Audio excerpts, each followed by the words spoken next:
All right, we're good. Welcome to Bourbon Beards and Belvederes. I'm Adam. And I'm Paul. And I'm Jerry. Today we've got two very cool guests with us. We're going to get to them in just a second. We'll hear all about them, where they're from, learn their names, and hear about these great products that we've got to try. Um, just like always, we're going to start with a palate warmer. Do you guys have a palate warmer with you? Are you guys drinking these with us today? We're going to watch it. We have plenty behind us. Yeah. Okay. All right. Could, but Well, I'm going to start just below me. There is Paul. Paul, what are you drinking? I couldn't wait. I got into the Taconic Rye. You guys will have to catch up. Very good. All right, Jerry, what you got? I'm going with the Rye Manhattan bottled cocktail. Okay. Okay. Well, I also started with the rye, and I haven't taken a drink just yet, but I am very excited about it. What is the proof on it? 90. Yeah, Okay. 90 proof. That's this one. Wow. Yep. That is floral. That is beautiful. I love that. That is fantastic. All right. Well, Jerry, do you want to introduce our guests? And I think people have probably figured out where they're from by now, but go ahead and give them an introduction, and then let's learn about them and their distillery and products they make. Yeah, over the last, I don't know, year or two, I've done a couple virtual calls or virtual tastings with these guys. Paul's been on some of them too, I think. I've been a big fan of the products ever since I tried it. Unfortunately, I can't get them near me. I have to kind of go to Atlanta or Georgia or order them online, which isn't a big deal. But we have Paul and Carol Ann from Taconic Distillery. How you guys doing? I thank you. Good. Thanks for having us. Yeah, thanks for agreeing to come on and Absolutely. drinking with us and sampling along with us, because want to first off say thank you for the nice little care package, and very excited to get into these and taste them once we get around to it. But as we're finishing up our little palate warms and stuff, do you guys want to kind of give a little backstory, a little history of the distillery and how you guys kind of got started? Sure. This is a second career, third career for both of us. The distillery is located in the lower Hudson Valley in Stanfordville, New York. It's about 90 miles from the George Washington Bridge. So it's rural, but it's still, we can get to civilization. About 15 years ago, we bought a 120-acre old beef farm up there. Nothing on the property. We ended up building a log cabin. I'm a big hunter, big gun nut, love to shoot clays, shoot competitive pistol. So we've got all sorts of ranges and stuff up there. But after a couple of years, we decided we really need to do something with all this land. We can't leave it vacant. Animals are a lot of work. So we started growing corn. Late 2013, early 2014, we kind of got into the whole bourbon thing. Obviously caught the wave in terms of brown spirits, cocktails, everything kind of coming back. And then 2 years later, after what kind of became a weekend hobby had taken off, we built this, hired a guy from Buffalo Trace, got a Vendome still, taught everyone how to run it. And to date, we've got another 2 buildings on the property that have, I think we can have right around 9,000 barrels on our property. But we've got a Vendome still, column still with a doubler. We can get about 6 barrels a day on a single shift. Started out with bourbon, got into rye, and I would say, for the last 10 and a half years, your kind of growth pattern was going super straight. And then with literally like a light switch, year and a half, 2 years ago, combination of New York, marijuana being legal, Ozempic, sobriety. As everyone knows, that the spirits business has, kind of run into some headwinds. That's when we came out with the RTDs, the ready to drink cocktails, which have been a huge hit and have definitely helped our business continue its growth. Did I miss anything? So we run it with the 2 of us. We've got an additional team. We have 3 adult daughters that help us whenever they're around. They kind of suffered through it, high school and college. Now they're all on their own, but we try to conscript them as much as possible. Yeah, I was looking earlier and I saw that it was a family business with the dog and the kids and everything. So that's cool. It's always fun to do something with a family that the whole family kind of enjoys. I don't know how much they enjoy doing stuff, but I would enjoy working at a distillery. I don't know. That's just me. It's Yeah, not. I have a question about that, Justin. I own a business, not a distillery, but I own a business in the town next to us, and my children, they're 12, 13, and 15. The 15-year-old has taken an interest in helping out around there, but they don't seem to be truly interested in. How did you approach that with them, or did they just approach you and say, "Hey, we want to be involved"? Well, our children were probably about the ages of yours when we started, because now they're all in their 20s. Actually, our oldest is 30. So it used to be fun. It was a weekend house. They would come up and we started the business in our barn and would do bottling there. Our original rick house was metal shipping containers. So it was very, very rustic, hands-on. And so it was kind of fun and it was something new. And then as they got older and were kind of high school, college, we had them doing tastings at liquor stores. We do a lot of farmers markets and food and wine festivals in the summer and the fall, so they help out that way. They didn't think it was nearly as cool as we thought they should think it was back in high school and college, but I think they do appreciate it now and they all help. Okay, that's very cool. Yeah. They're also city people. They all live in the city. So, you know, spending a lot of time out in the country in the middle of nowhere maybe isn't as appealing to them to get really involved in the business. But we all help out. One day when they're old enough, they'll appreciate the country. I live in, this is the second most populous city in Kentucky, which isn't really saying anything as far as cities go. It's, you know, but it's a large town compared to other cities that are out there. But all I hear are sirens up and down the street. There's shooting that happens over here and over here all the time, and it's nobody's hunting, nobody's shooting clays, you know, nothing like that. They're shooting people or at them anyway, and I just want out so bad. I can't take. I mean, I grew up in the country. I grew up around farms and working farms and tobacco and Pole Hereford. Whose sirens are those? I was about to say there's sirens. Me. There's a fire station right there.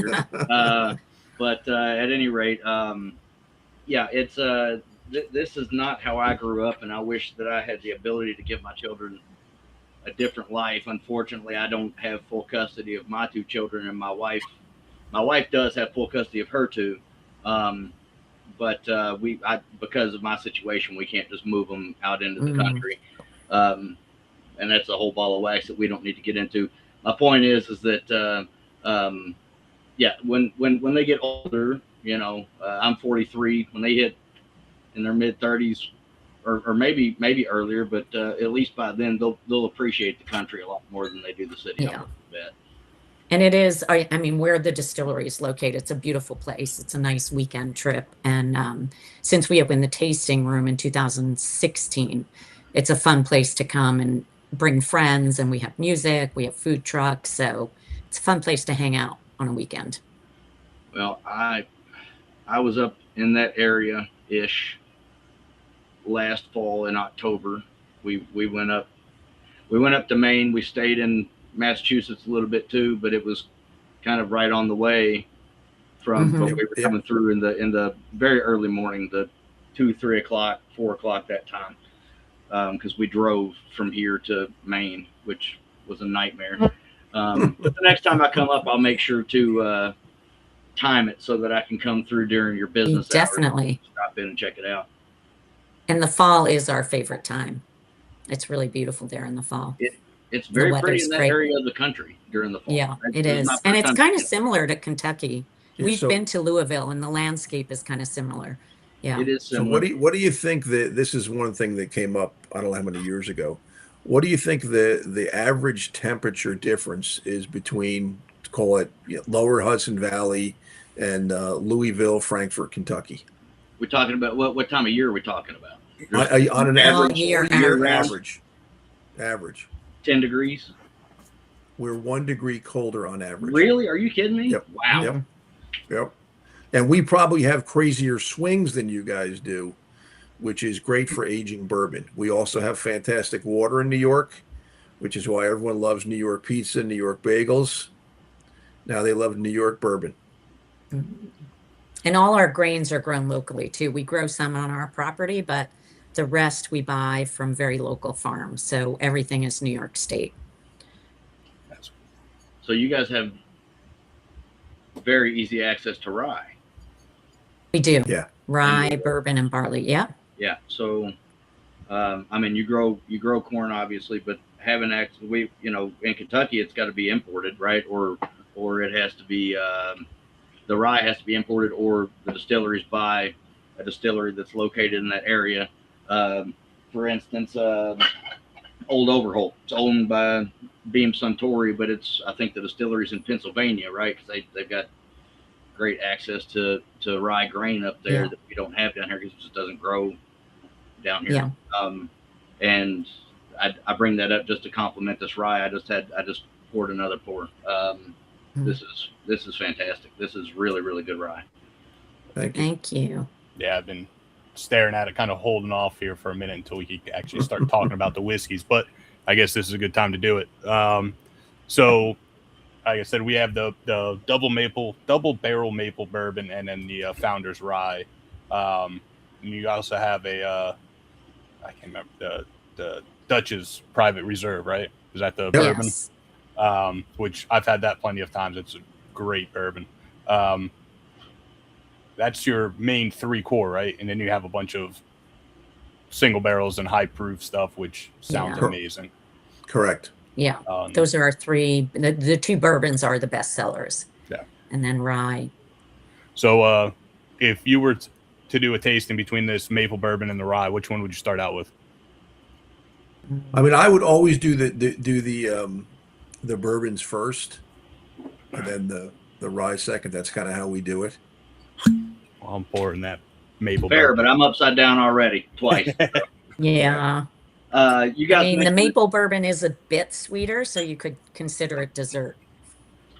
You guys mentioned that this wasn't your first career. We can't have you here and not ask you what the other careers were. I mean, so if you can talk about it, or if you don't. Yeah. No, I didn't work for the government or anything. But I thought maybe you worked for MI6. Maybe you were out there running around with Tom Cruise on the side of airplanes. You both look very dangerous. So I was in the we raised our kids in Connecticut. I was in the investment world for 35 years, mainly buying troubled operating businesses. As an owner operator, trying to go in there, streamline, fix them, get the employment back up, and then sell them at some point in the future. Okay. Some works, some didn't. I mean, it was a lot of fun. There's a huge benefit to starting a business in your 50s, as we did with the distillery, because you've made a lot of mistakes, hopefully learn from them. So way before we even, broke ground, I spent a tremendous amount of time reading as much as I could on Amazon, more history versus chemistry, and then visited as many distilleries, both big and small, that I could, literally asking guys not as much what did you do right, but what did you do wrong? If you could redo this, how would you change things? And that was extremely valuable. And then we always give that information to anyone that ever reaches out to us. Well, that's great to know, cool. Because I have been known to tinker with a still here and there. Somebody that's, I wouldn't say I'm rapidly approaching my 50s, but I'm definitely closer to 50 than I am 30 at this point. And, if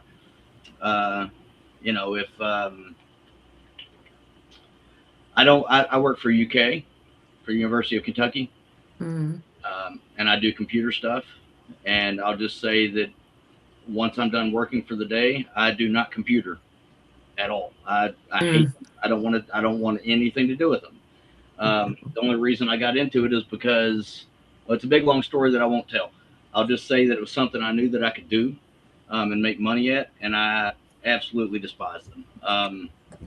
I'm one of the computer guys that's running around screaming about the dangers of AI. Don't stop this stop these data centers, stop the AI. It needs to happen. There's 4 movies out there that I think detail the progression of what we're headed towards. It's Eagle Eye, and then Minority Report, and then Terminator, and then The Matrix. That's those 4 Terminator. movies. Matrix, I tell people that we're living Terminator. Yeah, And and on my Tesla, I'm going to get a license plate that says Skynet. yeah. The problem is most of the kids, they're too young to understand that, because Terminator 1 was in the 90s, right? It was. Yeah. Well, I saw a video, whether or not it was real, the other day, and this is a time for a conspiracy podcast that we don't need to get into right now. But it was, if it was real, supposedly scientists have created a liquid robot, and the video showed this thing moving through a fence, and it separated and then came back to revealed. And are you kidding me? Are you kidding me? Like, All right, you got to watch the movie Soulmate.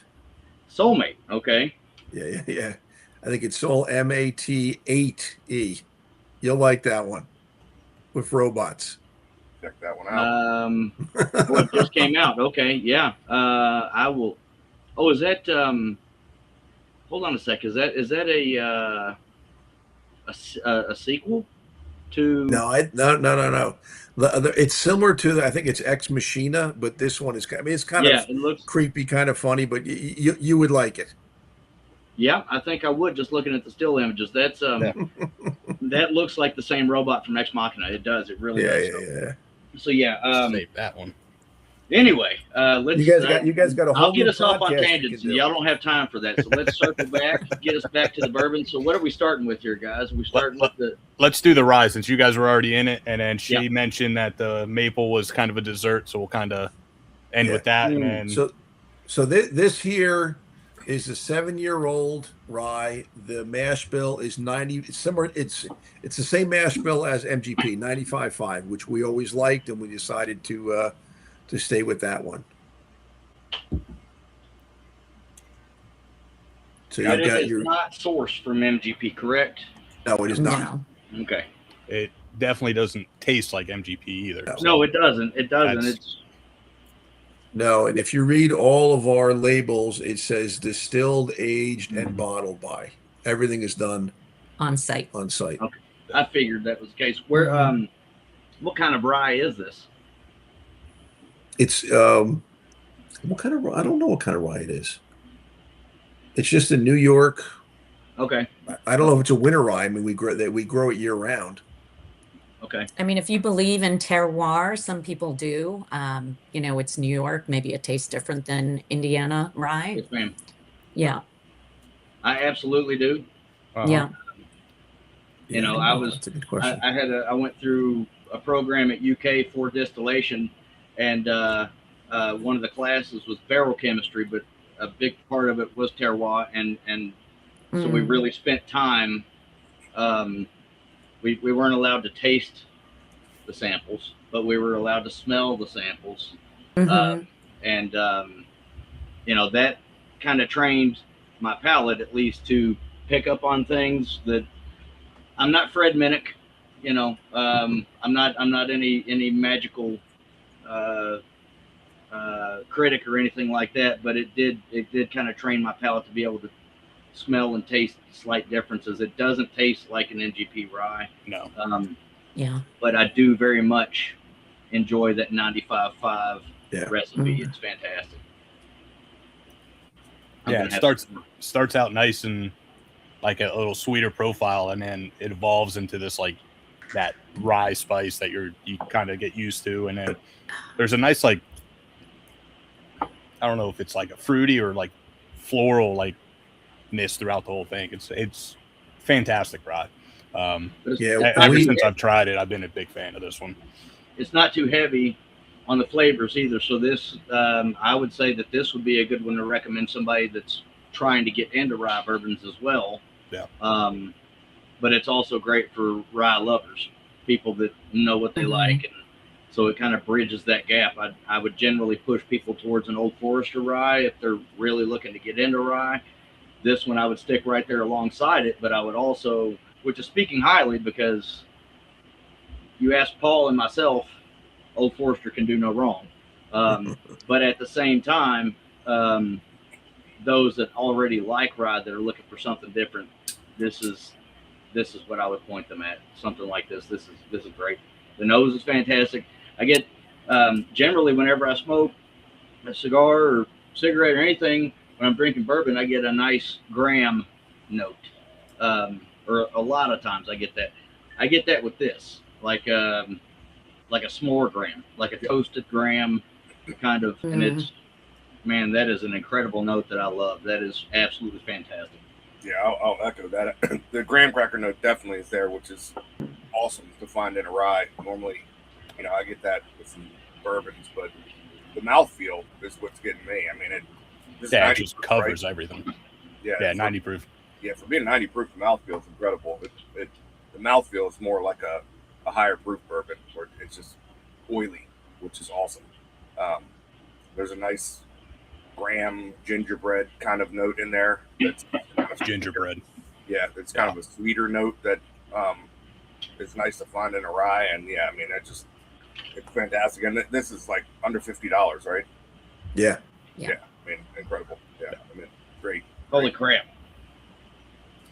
Yeah, and we do Wow. this, and we do the bourbon in a single barrel line at 125 proof as well.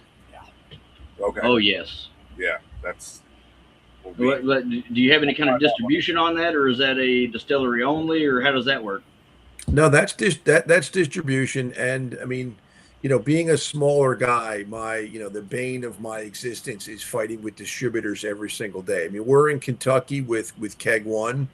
But in terms of, how widely distributed, I always tell people the best way to get stuff is online, because we can ship anywhere and we always have inventory and we have every product. Okay, what's the price point on that 125? On the 125, 70s. Yeah, I would Probably think in it's the 75 70s. bucks. These are in the 40s. Those are usually in the 70s. Those are at crazy retail. prices. Those are crazy prices. Is that 125? Are they the horse and jockey? Yeah, exactly. Yeah. So the horse and jockey's the bourbon, the then fox and hare. So on your guys' website, it's 80. So Okay. right there. Right. Which That's still incredible. I mean, this be is not a ordering one. $45 product. I mean, you guys could be charging more for this if you ask me. So thank you for setting those price points. Yes, thank you. This makes great cocktails too. Oh, I can Well, imagine. it does. Yeah.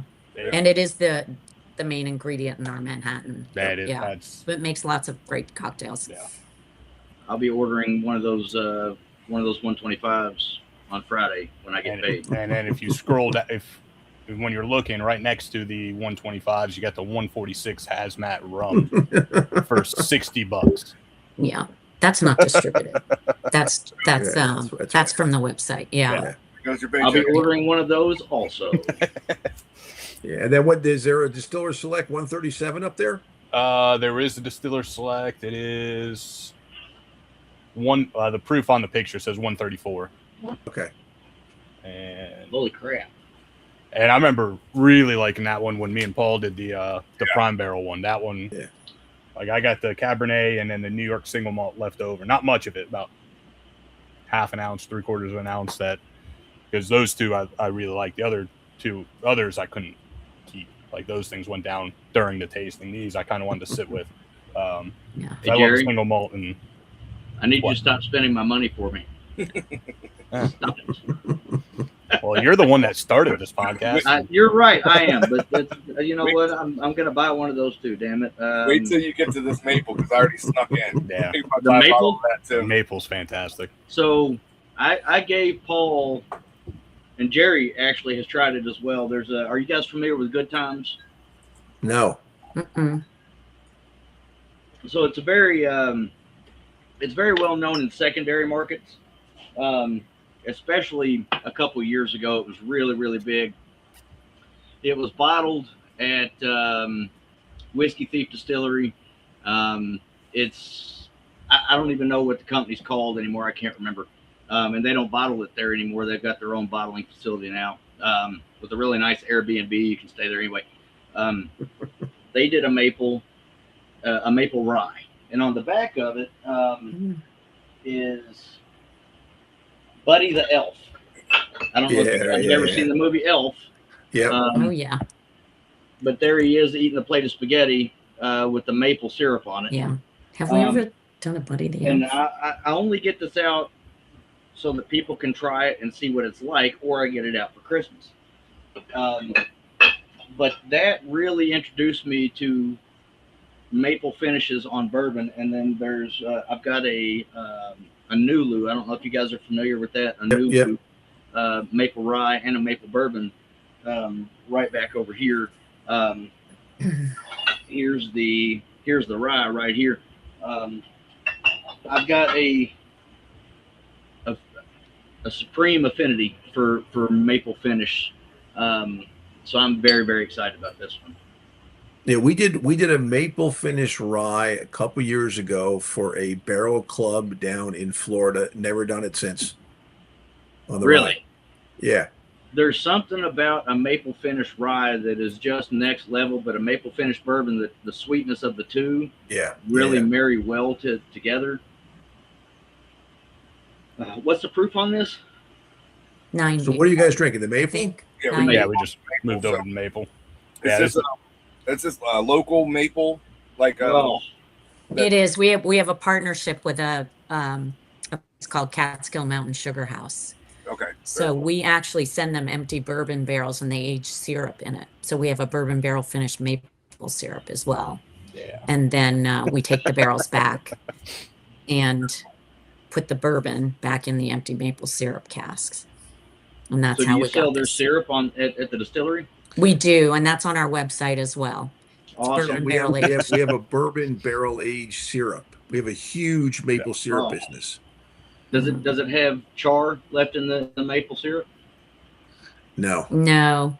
No, so the interesting thing with first of all, people would flip out if there were particles in it, but what we learned was with maple syrup, you have to bottle it I think we bottle it at 180 degrees, and when you put the cork in, when it cools down, that creates your vacuum, which gives it shelf life. Sure. If we did the maple syrup at room temperature, 2 or 3 weeks later, you start finding those crystals. Nothing wrong with it, but the consumer doesn't want anything floating around in there. And all the joint ventures, including the cab, are always, everything is New York, New York. So we do the cab thing with a vineyard out in Greenport, Long Island.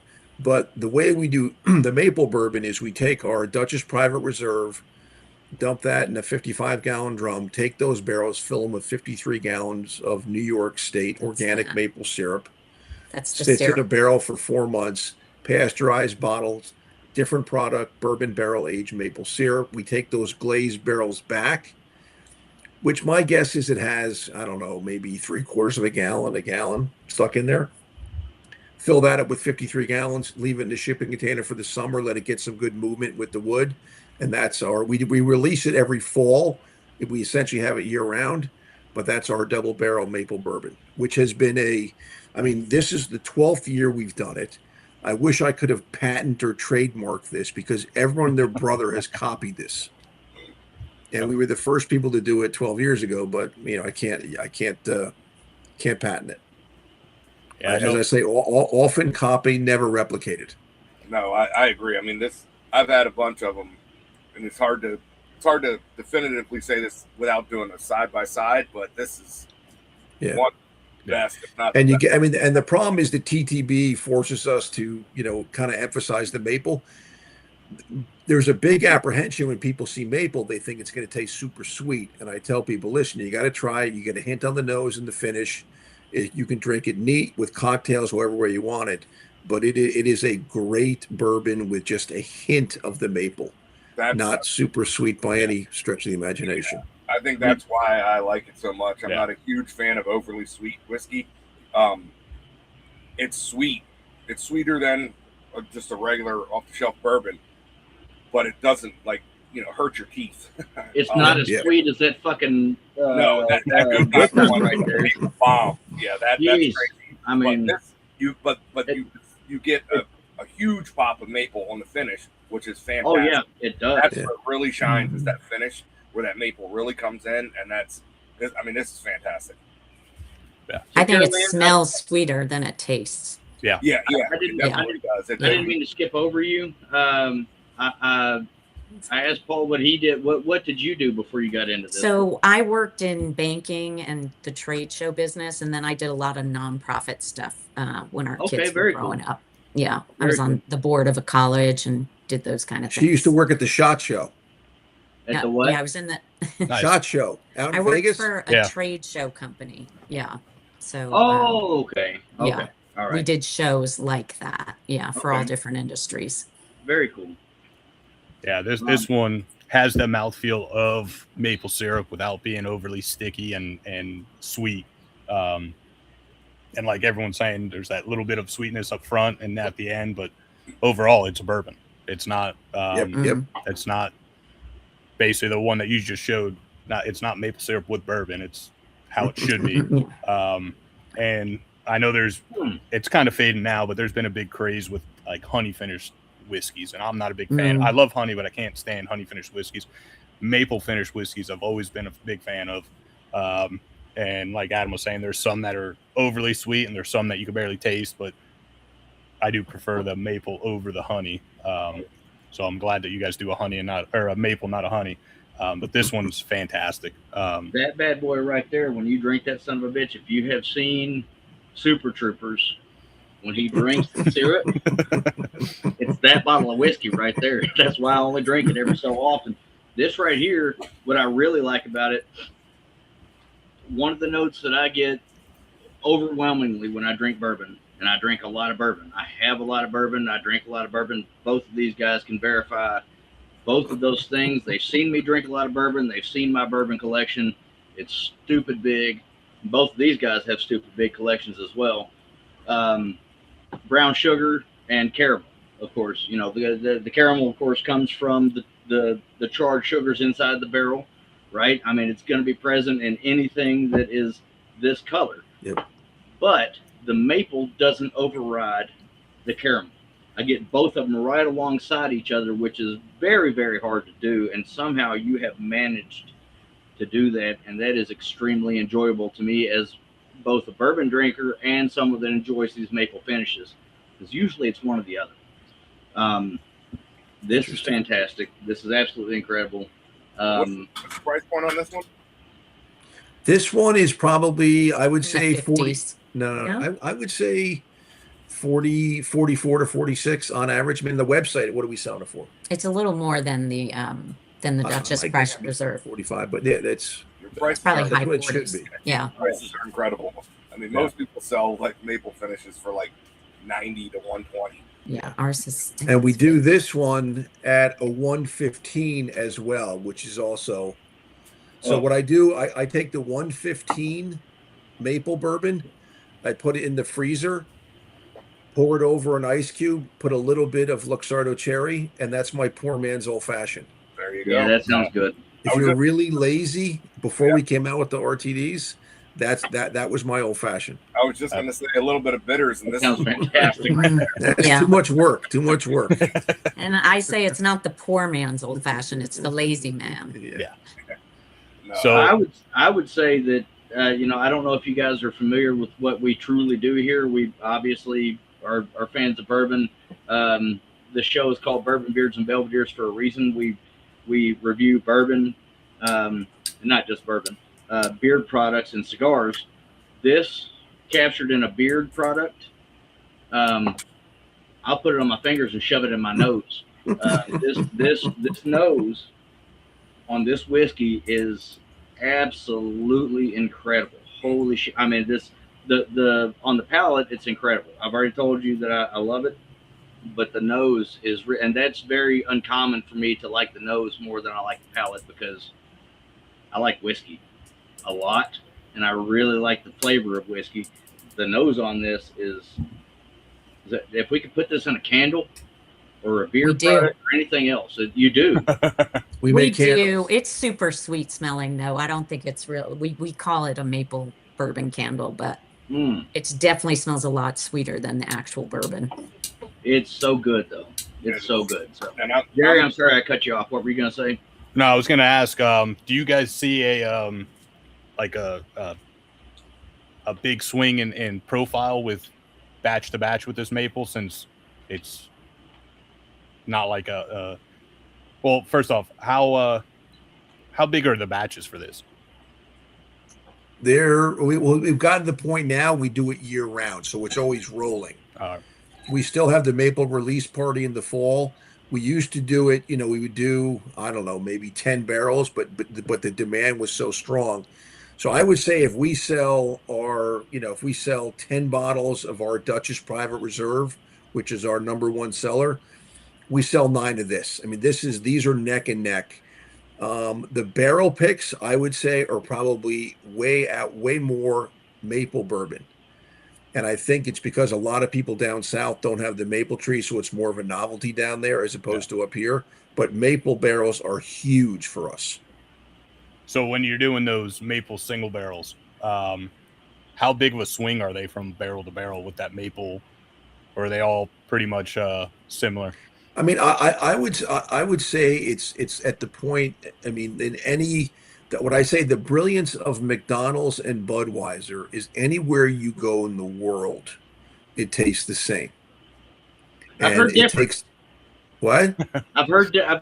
So we referenced an episode that we had a couple weeks ago where a guy called in from Wales. The reason for that is because we had he's an up and coming, very big influencer from the UK. He's called UK to Nashville. He's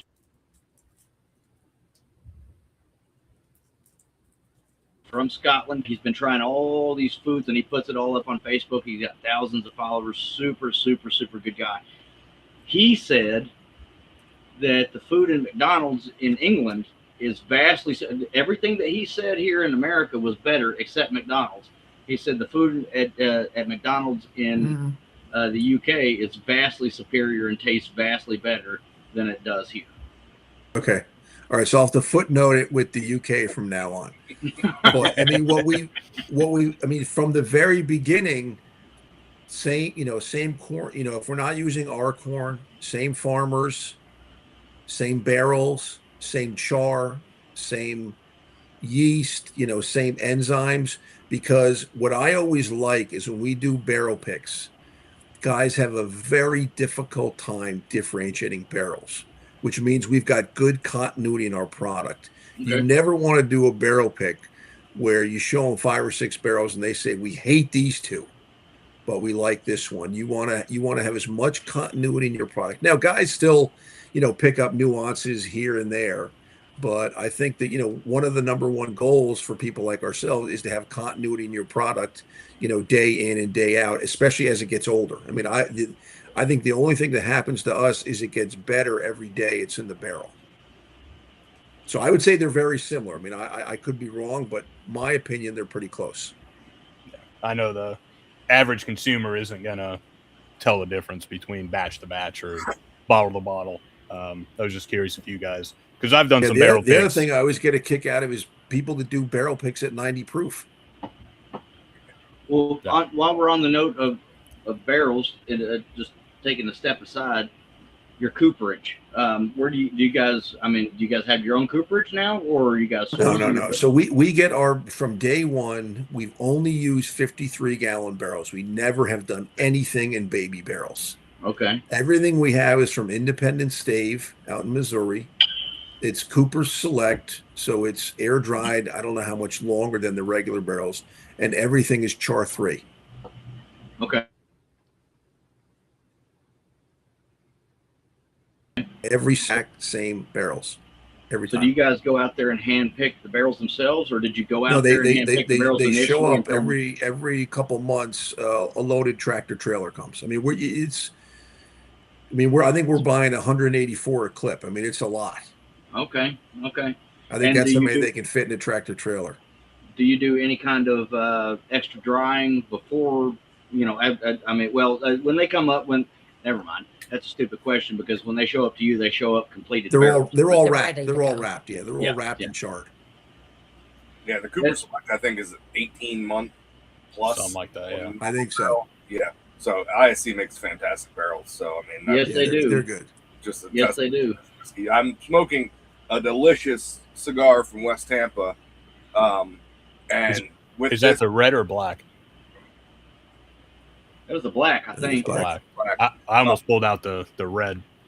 Yeah, this cigar is fantastic, by the way. But with this maple, it's like I'm at a campfire eating s'mores. I mean, it's fantastic. Going from the cigar to this whiskey, it's like I'm a kid eating, just shoveling s'mores in my mouth right now. It's awesome.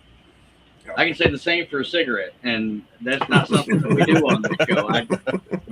This is. I told both my daughters today and last night that this would be my last pack. I quit years ago. I started again about a little over a year ago, and I need to quit again. I've been smoking for way too long. I was 12 when I started, and I'm 43. It's been a constant battle.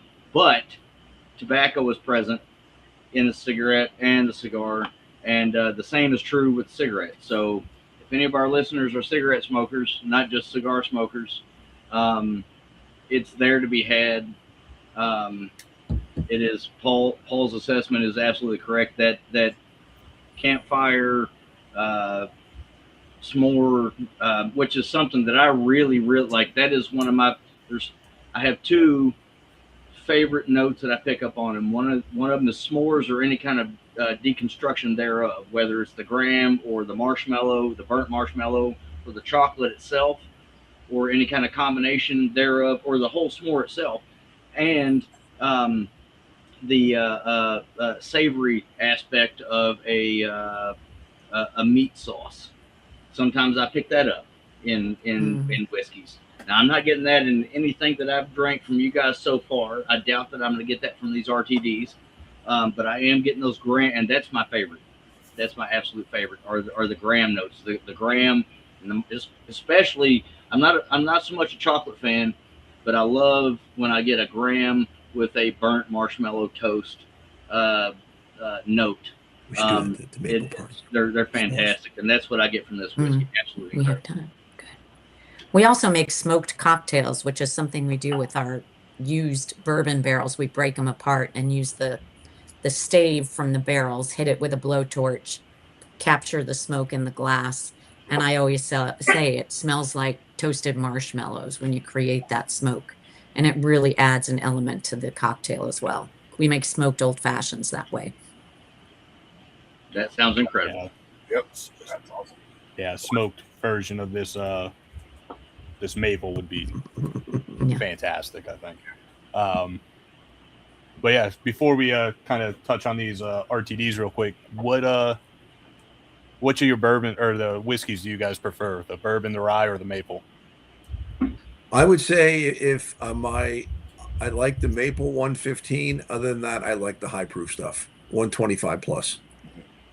And if I'm making a cocktail, I'll use the RTD maple, and then you get a floater of the 134 or 137. Just give it a little more kick. I like the taste. Yeah, I like the taste of the high proof, but they're too strong for me. So my favorite is Duchess Private Reserve for sipping, the 90 proof. And then for cocktails, I really like to make things with rye. Yeah. So on that note, what got you guys into, like, what made you want to expand into the bourbon world? What made you want to expand your horizons into that world? Into the RTD business? No. Just into the distillation business. Period. Spirits business. What was your? I know that you bought the property and you wanted to do something with it, but what? Obviously, there was something that was lingering besides that made you think, hey, let's do this with it. So, how did you go from investment or running nonprofits into distillation? So we looked at a company, this might have been 2010 or 2011 or maybe 2012, that there was call it a spirits angle, and did a lot of research on it, a lot of work. We ended up not going through with the transaction, but I was kind of intrigued. And, this is before I realized the shit show of the 3-tier system and all these other things, which it's a legalized mafia. It's criminal. Yes, sir. Absolutely. But you basically, you had the big guys out there, and then I hate the word craft, I don't like the word local either, because a lot of these things are kind of word scrambles for price gouging. But there were a lot of people that, made good products but didn't commercialize them. And I thought that, okay, I've made mistakes, I've learned, I've got a Rolodex, I got some relationships, we can make a run at this thing. And that's kind of what got us going. I had no idea the headwinds of dealing with distributors, and it's only gotten worse the last couple of years. But you just got to wake up every day, and you got to be in the fight every day. And we've had a lot of fun doing it. And also, to your point, Adam, we're business people. We're not chemists. We didn't study distillation like you did. So, we hired the distiller. We buy from professional farmers. We grow some ourselves, but we're really business people. Yeah. And that's what we bring to the table. And that also kind of goes back to the pricing, because when we first started this business, I would go into a liquor store and say, okay, Knob Creek, Woodford, well-known product. I can't charge double what they're selling for. That's maybe in, a 5-mile radius, you can get away with that. But at some point you're in a competitive marketplace and we're buying commodity products. So that's kind of how we came up with the pricing. And we've always run it like a business. Okay. Well, it is a business. You should run it that way. Yeah. It's obviously a labor of love. Otherwise you wouldn't do it. But it is a business. And that's how it has to be run. I run a business that's very personal, but at the same time, I have to take a step back and realize, hey, we're running a business here, and if we're not getting paid, the lights don't stay on. That's just the way it goes. Yeah. That's you should approach it that way. And even folks, I'm not a chemist. I went through it's an undergraduate the certificate program. It takes 4 classes to graduate. I took 6 or 7 because there were a few that I wanted to take. I didn't need, but I wanted to take them anyway. So just to throw that out there for anybody that's listening, I am not a chemist. That would be really cool, but I am not. I'm not smart enough for that. That's something that I find, whether it's folks that run these distilleries from a business perspective, or they're chemists or whatever, there's a love that goes into it. They love the products. They love what they're doing. They, obviously you guys, and most of our listeners are not going to think of it this way, but anybody that might be new to it might take it this way. Just because you love spirits doesn't mean you're an alcoholic. So let's go ahead and throw that on out there. But you guys, obviously, that's your new bumper sticker. I mean, yes, you've got a full bar sitting behind you, so obviously, you're people that enjoy spirits, and that's great. So that tells me that there's more to it than just the business for you guys, and that's awesome. That's truly awesome. You guys are making great products, and I'm raring to get to some of these RTDs. So what are we moving to next, guys? I don't know. I think we just kind of I guess we'll pour into the old fashioned real quick. Okay. I think it's on your side. Who is your distiller or your distillery team? I like to shout those people out too. Pierce Brandow. Pierce Brandow. Okay, yeah. Yeah, he's on our website. Shout out to Pierce, because he's doing a hell of a job. This is a 375. Baby one. 375. We sell little 3-packs of the RTDs, and this is what we put in, the 375s. So you got the this old fashioned, you got the Rye Manhattan and the Negroni. Yeah. What was the reason for those 3? Is it just so we came out with, first of all, we are, as you saw the bar behind us, we love, COVID was, with the 3 adult kids living here, COVID was a cocktail experiment for 18 months. The only rule was you had to wait till 5 o'clock. So it was like Pavlov's dog at 5 o'clock. But big old fashioned fans, big Rye Manhattan fans, we came out with the old fashioned first. And then that really did well. picked up some of the slack from the headwinds in the other product lines, and then came out with the Rye Manhattan and the Negronis earlier this year. But still to this day, the Maple Old Fashioned is by far the largest seller. And we started by serving it at the tasting room. We were pre-batching them by hand in the tasting room and serving them that way. And then we decided to label it and package it for retail. Yeah, this is incredible. So during COVID, the government would let you sell this without a cola.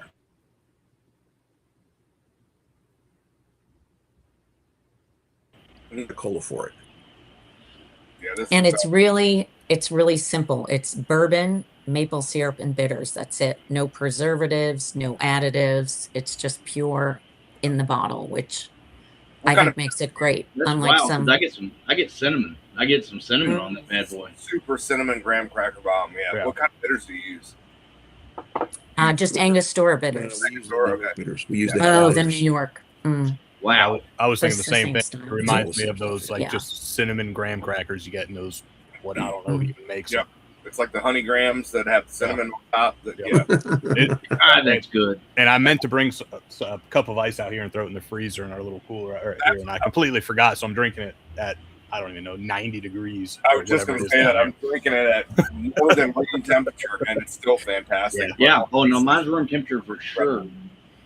Yeah, so what we also tell people to do with this is to leave this in the freezer, all the RTDs, because that way when you pour it over a big, nice ice cube, the proof doesn't plummet right away because they're the same temperature.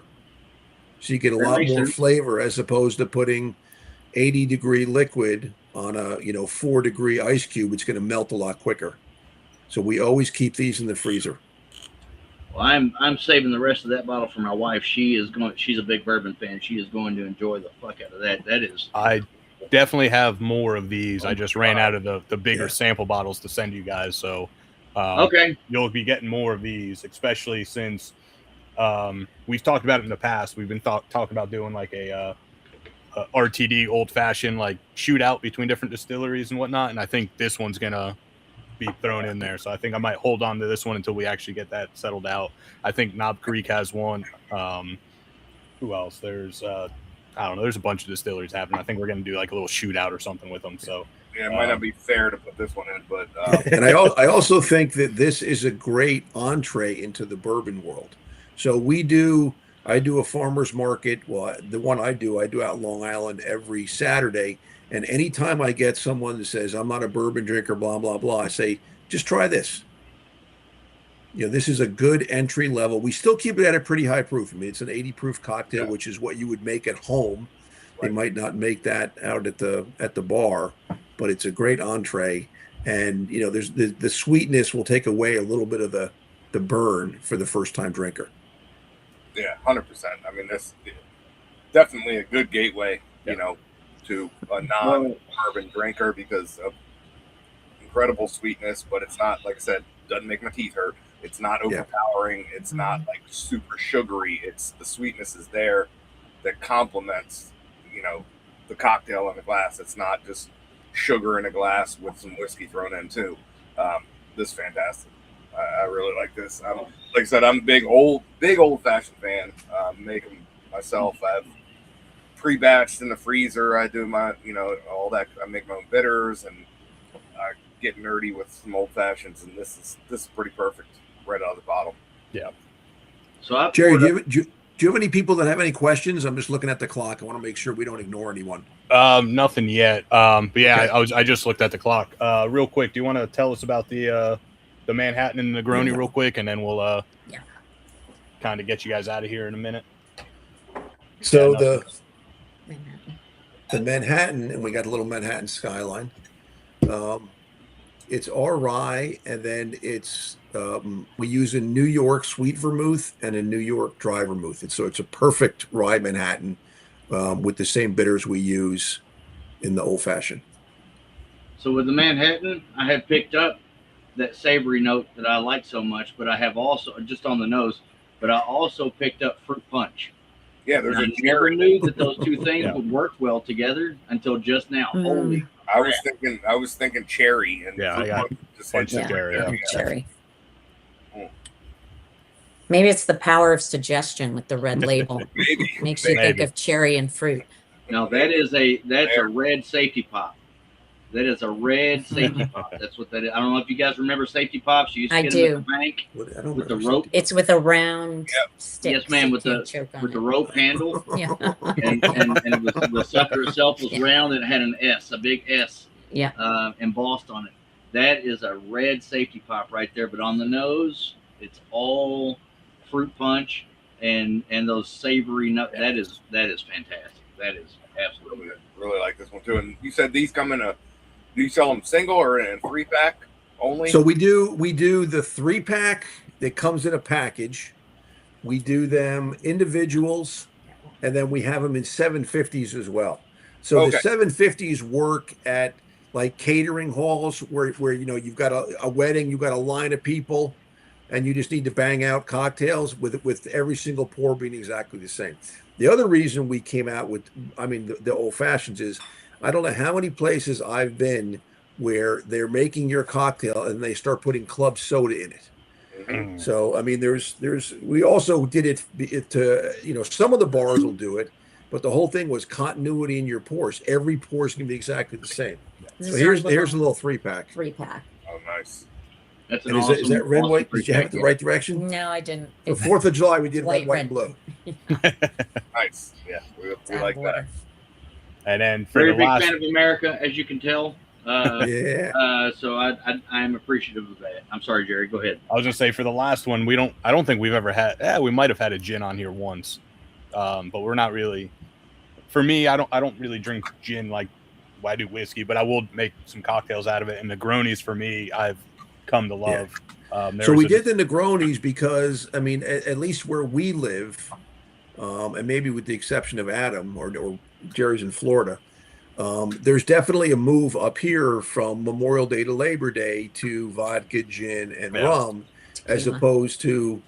opposed to drinking brown all year round. So Oh, this yeah. is a great summer drink. It's gin. We use a New York aperitivo, and then we use the same sweet vermouth. So Okay. the ABV is a little bit lower, but it's a nice, refreshing summer drink. Same thing. Put it in the freezer. Nice. Put it on ice cube. Now, Yeah. if you look back through history, it's cyclical. Brown liquor versus clear liquor, right? So brown liquor was big during Prohibition. After that, the counterculture and they wanted to do something different than their parents. So they started drinking a lot of gin and vodka. And then they came back around to bourbon, which makes my life a lot easier because now these idiot kids are going to start moving on to things that aren't brown, and I'm going to go out looking for them. And we're already starting to see that bubble burst, because a lot of the really good whiskeys that I'm always looking for and can't find are available on shelves now, and that's fine with me. There's some really good gins out there. There's some good vodkas out there. I bought one last weekend. I bought 3 vodkas last weekend, and I'm not a vodka drinker. But you can't talk about vodka on a bourbon podcast. No, well, we can because we're going to have those vodkas on this bourbon podcast. One of them is a coffee vodka. One of them is a spicy garlic vodka, and one of them is a straight up vodka made from corn. And it is the best vodka I've ever had in my life. And that is absolutely the truth. And that's a hard sell because I do not like vodka. But I will try it if you put it in front of me and tell me it's different from the other vodkas that I've had. So at any rate, I know you guys are short on time. We're almost at 5 o'clock. This is absolutely incredible. Yeah, Paul, everything's been- you've not had I've been talking too long. Tell us what you think. The nose on this is, I could live in this glass. The nose on this is fantastic. Which one are you smelling? I'm in the Negroni now. Oh yeah, Negroni. Oh my god! Like Yeah, it's like I want my bedroom to smell like this. This it's fantastic. yeah, I love that. Oh, such a beautiful. I don't need to think about your bedroom, Paul. I do know it. I want my bedroom to smell like this. I want a candle in the room, some Yeah, potpourri that smells like this burning on the stove or something. This is awesome. And then, I mean, it's delicious as well, but I can't get away from the nose. The nose is so vibrant and like floral and but not over like, it's not like perfumey, which a lot of floral notes I get kind of tend towards like perfumey, and I don't like that. This is fantastic. So before we get you guys out of here, is there anything new coming up? Any new barrel finishes or anything you guys can talk about? No, the only thing we have is that we constantly run through the Distiller Select, which is anytime we have a barrel that we dump that's over 130 proof, we'll always pull off a couple cases before we dump the rest of the barrel in the bottling pool, and that's our Distiller Select. Nice. That's the high proof stuff. So we haven't hit a hazmat bourbon yet. We've got 137 bourbon. We hit a 137 rye. Those are mainly leaker barrels too. And then we've got the rum, and then we're playing around mainly for the Caribbean market with a rum old fashioned, kind of a little twist, another summer twist. But that's an uphill battle with the bourbon community. But it's kind of not, no one's drinking bourbon in the Caribbean, so it's kind of a way to have people drinking brown down there. I'm all for it. I came from the rum community, so rum community that transferred over to bourbon during COVID, and still half my bar is bourbon or whiskey, half is rum. It seems like so. Whenever that comes out, anything brown lived in a bourbon barrel. I tell people that all the time. I've been a bourbon fan for 24 years. So longer than you guys have existed as a company. So I got to say, as a bourbon fan, and my first love, my biggest love, always going to be Wild Turkey 101. Well known in the bourbon game. You guys have something. You guys are doing something great here.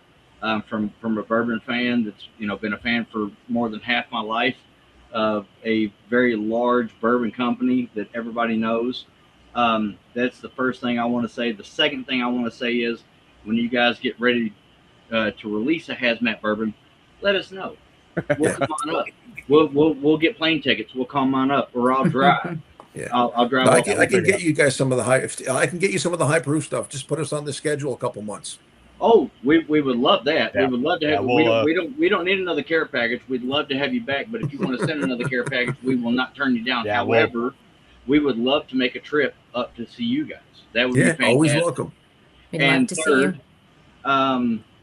This gin, this Negroni, this is a summer drink that everybody needs to know about. Yeah. This is absolutely incredible.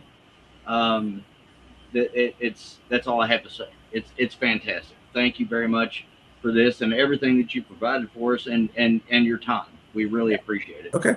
Thank you. Thank you guys. Definitely check them out at taconicdistillery.com. Yeah, Instagram, Facebook, all those goodies. All that stuff, all that Taconic Distillery, I believe it is. So yeah. So thank you guys for your time and right. These great samples. This is we're going to the beach to cook a whole bunch of these. Oh, look. There you go. We come up there, we're going deep sea fishing. That's all that's what's happening. Some tuna and some striped bass on a fly rod. Oh, that sounds awesome. like a great time. Or so we're going to shoot guns. I'll bring my guns with me. I live in Kentucky. I have so many. All right. We'll make sure you don't get caught. But thanks for having us. We'd love to get back on. Yeah, we'll reach back out and get you back on. Keep in touch. If you got any other questions, feel free to reach out, guys. Yeah. Thank you very much. Thank All you. Right, thank you. Enjoy tonight. Take it easy, guys. That was awesome. So there it is. It was awesome. And this Negroni is fantastic. I told Jerry, so when my kids get home, I'm going to have to jump off because I promised them a movie night. But they're not here yet. They're there at the business working and doing what they do. So they're not here. I don't have to get off. However, this Negroni is the shit. This is incredible. Really good. Holy shit. This is like you said, we're all drinking this warm. Ice so warm. So much better. But we're all drinking these warm and they're still fantastic. This is the best thing that they sent to us. I'm glad that it was the last thing the last thing we tasted. It's the best thing we've seen. The one thing about Negronis that I found Do you agree? Y'all agree? It's the best thing they I agree that this is so. Yeah. I mean, yeah. So just I wait. almost want to pour the rest of this back in this little sample bottle to put it on ice. Like I said, I still this is 375. There's still that. Like I just ran out of the bigger samples, and I wasn't. What trying Jerry's to pack saying in. is drink it. Yes. He'll send us more. Yes. Yeah. Well, And the one thing I've learned about Negronis or any gin cocktails is when you're drinking at room temperature, you get a little bit of that, like, I don't want to call it bitterness, but the bitterness from the gin. You throw some ice in there and get it nice and ice cold, that goes away, and you get all that floral, those botanical notes in there without that like bitterness, and it makes it so much better. So tasting it, like I'm sitting outside, it's 93 degrees now, and it's been sitting out here for the last hour and a half. So drinking it hot or warm, knowing that put an ice cube in there or put it in the freezer, like they were saying, it's just going to make it that much better. Well, this is different for me. This reminds me of my grandmother's house, and I'll tell you why. So my grandmother lived on the edge of some woods, and she'd go out and pick wildflowers and hang them from her roof. Okay, because my grandmother, she's old. She's an old Southern woman. You know, she's dead now, but she was an old Southern woman. That was what she was raised doing. And then on top of that, she would always clean her floors with lemon scented cleaner. And that's what the fuck, I get the combination of those flowers and that cleaner in this drink on the nose. Yeah. This Negroni. There's a lemon. Yeah. It's a creamy lemon. I also get, I don't know. It's a custard. It's a custard. It's a lemon custard. Exactly. There's something weird where it's not just a but those floral notes are there too, like the elderberry and the, what do they use in gin? Juniper. I'd be curious to see what actual like botanicals they use, because on the nose I get a big shot of like lavender. 100%. Oh, I get the lavender too. Yeah, I hadn't thought about that. Yeah, I'd be curious of how much of that they put in there, because it's. Oh my god! Paul was saying his bedroom. I'm sitting there thinking the same thing, because at night sometimes or after work I'll throw on like some of those like lavender vanilla or lavender lemon type beard oils or balms or whatever. Just kind of makes me relax. And this, you could sit here and smell this all night and just be relaxed because. That's a candle. That's a candle for sure. There's a beard company that has the lavender butter that I bought. That's like a sleep one that I forget which company it is. But it might be, well, 5 Boroughs now. I think it was Strong Borough. It's called like Night. No, we need to send some of this down to Matt with West Tampa or with No, we need to send the maple bourbon down to Matt so he can make a beard oil that smells exactly like that. We need to send this too to Matt so that he can also make this. Because can you imagine? Here's the thing: the nose on this Negroni. My glass is empty. When you wake up in the morning, so incredible. When you wake up in the morning and put that on your beard, can you imagine how that would wake you up and just get you ready for the day and just make me happy?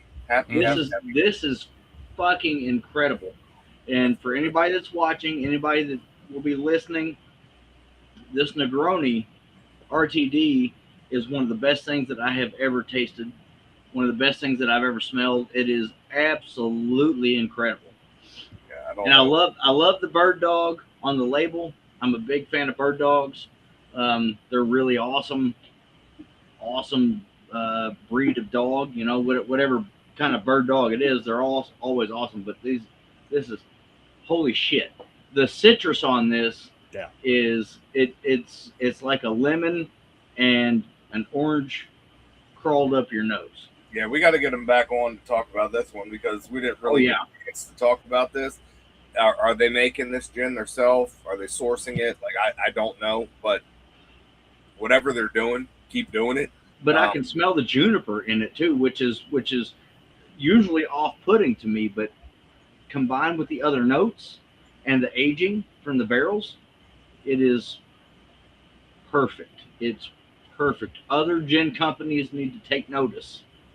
I would love to see just a straight gin from this company.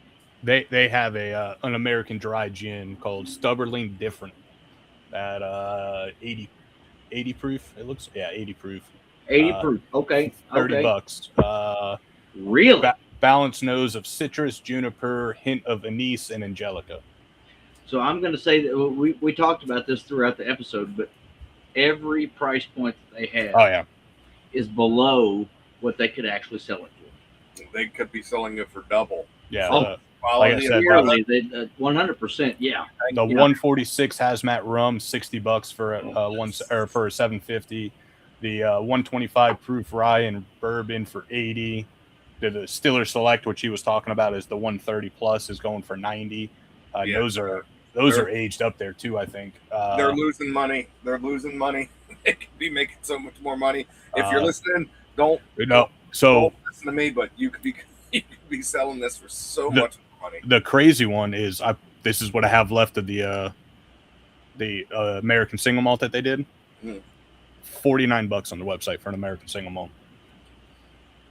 And once again, Pierce Brandow is their master distiller. I don't know if he goes by master or head or whatever, but he is a master distiller if he's making this stuff. Give him a shout out, because a lot of times these kind of, I don't want to call it mid-tier distilleries, but like not major distilleries, but not local, not craft. I think Taconic is like a mid-tier because the distribution's not everywhere. Sometimes the master distillers or the head distillers kind of don't get the love they deserve, and Pierce Brandow should get all of the love, because this is incredible. Everything we've had from them, incredible. Everything. I mean, I've been a fan for a while. So it's not like it's a new thing to me. I love Taconic. I'm not super far from them, so I've had a lot of their products. Their distribution comes to Maryland. I don't get all the specialty stuff. Got to get that online, but I can get the normal stuff off the shelf. But for the price point, for the quality that it is, it's a no-brainer. Yeah. Like, what's in my mind, this is like Redwood.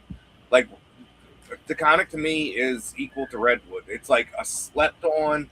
Nobody really, talks about it too much, but it's so good and it's so cheap as far as, comparison.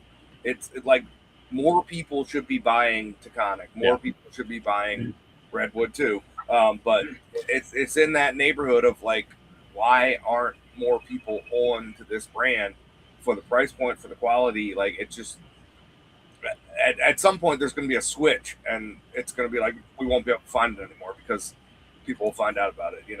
And they've been around for so long that it shouldn't be that way. Like, people should be grabbing this off the shelf every time they see it, but maybe it's a little kind of not super hidden secret, because they are, like I said, they're not a small brand. They are when I think of brands, they're at least mid-tier, if not bigger tier, but not major brand.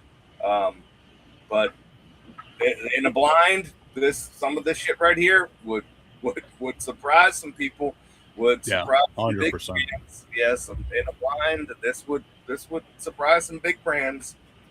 What is the there's a sampling. I wouldn't necessarily call them a company, but there's a sample that they send it out in a box, and there's a foam molding to the to these bottles. A prime barrel. Okay. They said they sent out Taconic. That's the last one that I had from them. From Prime Barrel. We all I think all three of us did that one. And exactly. Yes.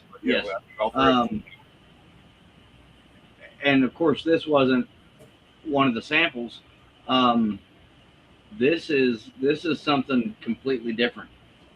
This Negroni is off the charts. All three of these RTDs are off the charts, to be honest. But they are. You're right.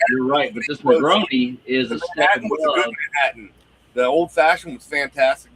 Oh my god! Changed my mind about Negronis. So the sampler, incredible. The Manhattan is incredible, but the Negroni is something stupid. It is so good. It's so fucking good. On their website, the sampler of all three, the 375s, $50 for all three, and then you could also buy Hold on, 2 $50 packs. for a You can't bottle beat and that. a half, essentially. A You bottle can't and beat a half that. Yeah. for $50. Like, And Oh, no, then- no, no. If they're 375s, it's almost a handle. yeah, it's essentially a bottle and a half. It's a Well, 750. bottles is 750, right? So 375s, two of them is a 750, and then you add another one in there. It's what is that? 1,005 milliliters, something like that. So, For it's, $50. No, that's stupid. Like, to be honest, that's a stupid price. That is a stupid. They can sell it for so much more. they could sell each one of those 375s for $50, and they'd probably sell. And the aftertaste Well, they is they different. sell 2 packs of, like, if you want an old fashioned or the Manhattan or the Negroni in 2 packs, so 2 375. So basically a 750 of them for $30. Yep. That's a they could so much more. There's so much more In money. the next 24 hours, they're going to probably get several $100 And then- sales. Well, I hope so. I'm going to throw this out there for mostly Adam, because he's going to blow his next paycheck and a half on their website. Possibly Paul, but anyone else listening right now, use code 150 free ship, and you get free shipping over $150. Well, that just means I need to spend 150 then, doesn't it? Yeah, So, that's I an don't think that's amazing. hard to do, because I want the hazmat, I want the Negroni, I want the old fashioned, I want the maple. Yeah, I might need to do 2 orders, 150 and 150, instead of just doing the $300, $400 order that I'm probably going to do. I might just do 2 different orders with the same code, so I get free shipping on both. The 115 proof maple, I think, would be fantastic. If this 90 proof tastes like this, I would love to try that 115. The mouthfeel on the 90 proof is what On both of them. off guard. It Both of definitely, them. definitely, but it caught me off guard. And on a higher proof, I'm sure it's going to just like stick to the glass. So, yeah, I'm all about it. Like I said, I've always been a fan of Taconic. Yeah. Taconic, we get it in Maryland. It's always been on the shelves. I grab it all the time.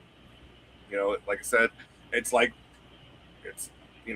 the perfect example. I said again, it's like Redwood. It's so good, but it just sits there, and you're just like, I always see it because I can get it, and it's priced right, just like Redwood is, and it's just fantastic spirit in a bottle, and I grab it every time I can't. Like, I'll go to the liquor store, nothing new. I go for one of those, staples, and Taconic has always been one of my staples that I've kind of grabbed just because it's a couple hours north of me, and I can get it. But these RTDs have opened my eyes to exactly what they're doing. I mean, it's incredible. So, And they're not bullshit either. They're not below 80 proof or below 70 proof, whatever, where they don't have to necessarily disclose the proof. It's a real deal. You're getting that 80 proof. and it's not dumping sugar into it. Like, Now, these RTDs, So the old fashioned's 80, the Manhattan 70, and Negroni's 50. So Yeah. well, but- I don't give a shit. it makes sense. though. really, the Negroni could be 0, and I'd still buy it. Yeah. It's Oh, delicious. yeah. It's fantastic. It's fucking delicious. holy crap! It's and not only that, even without ice, it is refreshing as a motherfucker. I'm drinking it room temperature here. It's it's been hanging out in my garage. There's one vent right there, one tiny ass vent to help with the climate control when the garage door's closed. It doesn't really fucking help. It might change the degree in here, 3-4 degrees over time. But this has been sitting in here at room temperature for, I don't know, a couple weeks. And it is fantastic. It's absolutely fantastic. It's refreshing as a motherfucker. It's not too syrupy.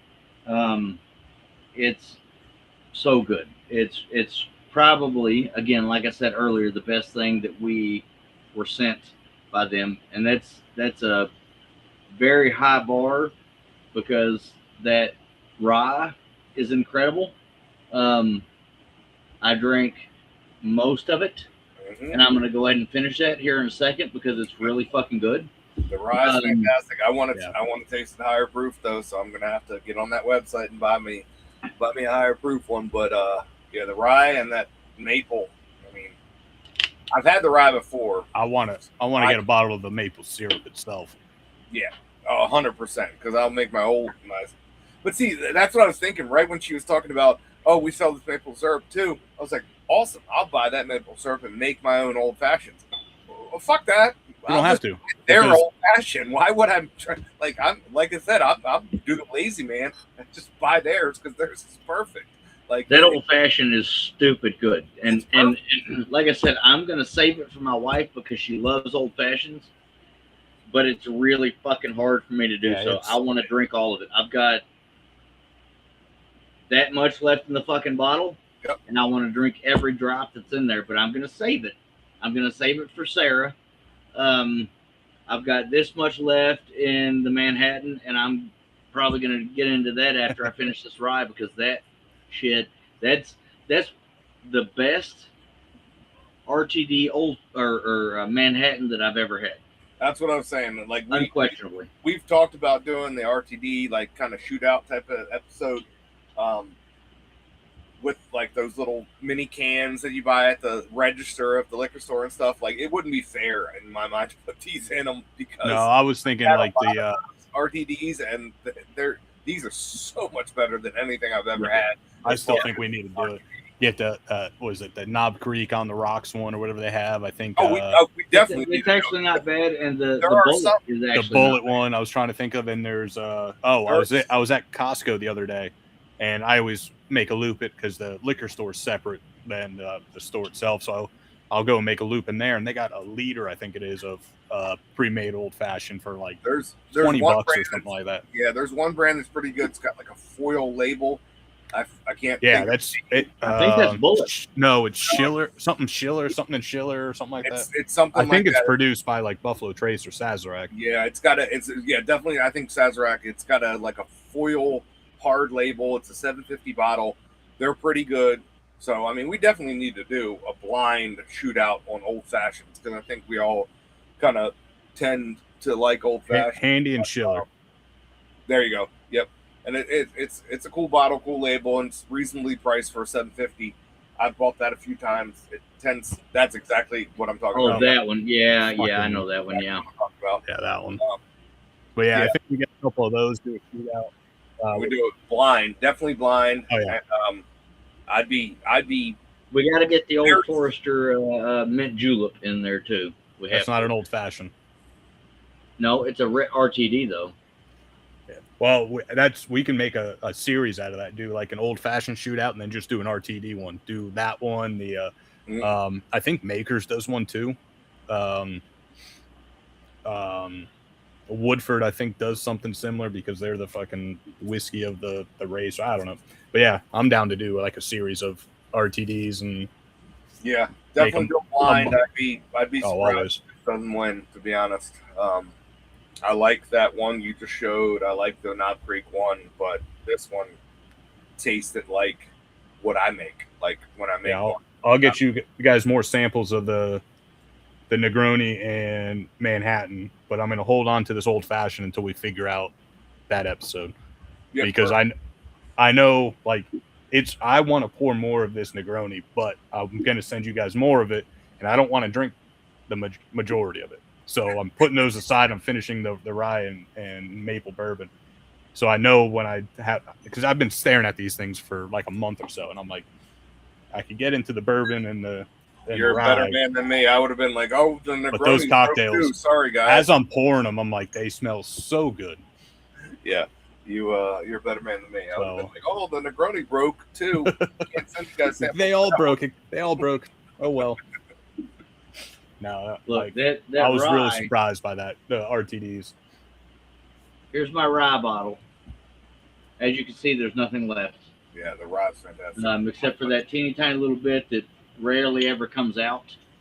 I'm gonna try. That's the one bad thing about those liquid ministry bottles is like last pour, whether you're trying to rinse them out or the whiskey, it sits on the rim. Yep. So you gotta like shake it out. But no, I've had the rye. Like I said, the rye and the bourbon is all I can get by me for distribution. Nothing exciting from them except the rye and the bourbon are exciting because they're fantastic, and especially for the price. But I've never had the rye at barrel proof, and so that is something that I'm definitely gonna correct because this rye is so good. It's so good. They also It's so good. It's what you want in a rye, but it's not overbearing.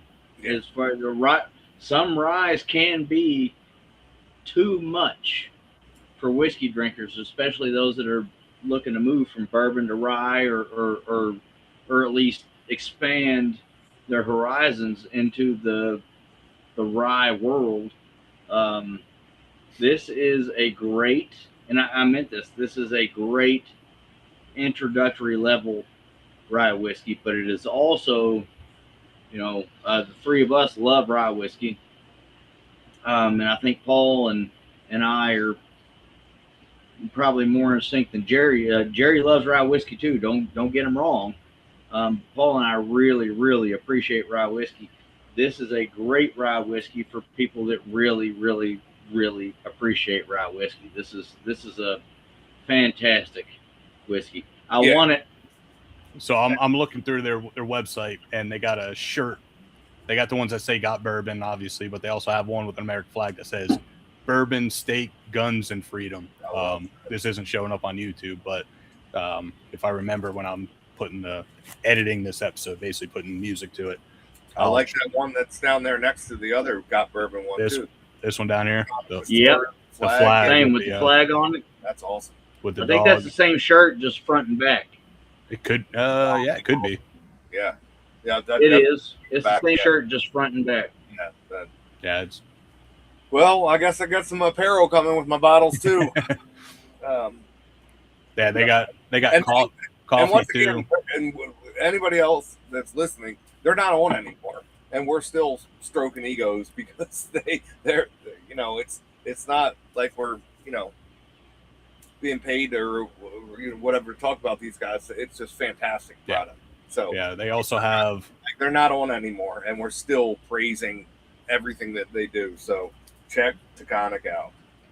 They also have a French roast and a Sumatran coffee aged in bourbon barrels, I believe they are. So they got coffee on there. They got the maple syrup. They got shirts. They got some dog stuff. The glasswares, obviously, and the spirits that you could all buy on the website.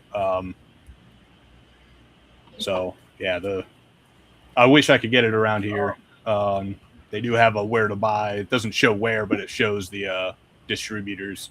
They do have a distributor here in Florida, Lib Dib. I don't know who they are. Texas, Tennessee, Rhode Island, Illinois, North Carolina, obviously New York, New Jersey, Mass, Kentucky has Keg One, River City distributors, Indiana, Florida, Connecticut, Colorado, and California. Didn't say Maryland. I can definitely get them here.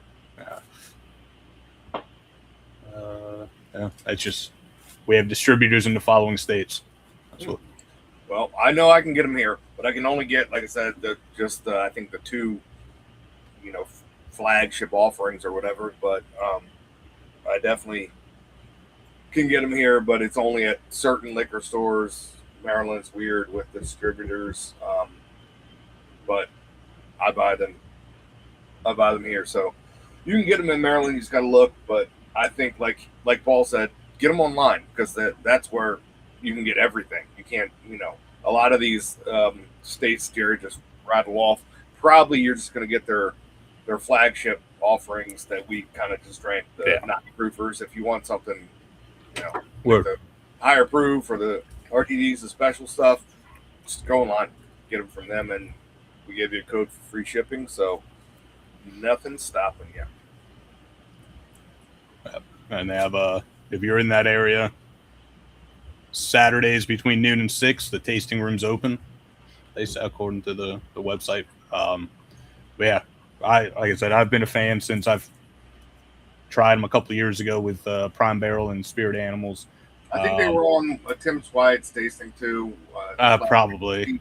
I feel like Paul was on that one maybe a couple of years ago, maybe during COVID. That now it's like many years ago, which sounds crazy weird. to say, but I think he was on that one too. So they're out there, they're doing the work. Like he said, he's at farmers markets, they're hustling. They don't need to. They should just mark their bottles up to fucking $100 a bottle. No, probably make a lot more money, but I don't want them to hear that. But it's definitely worth it. So if you want value in a bottle for amazing spirit, this is your brand. Oh yeah. Yeah, this rye is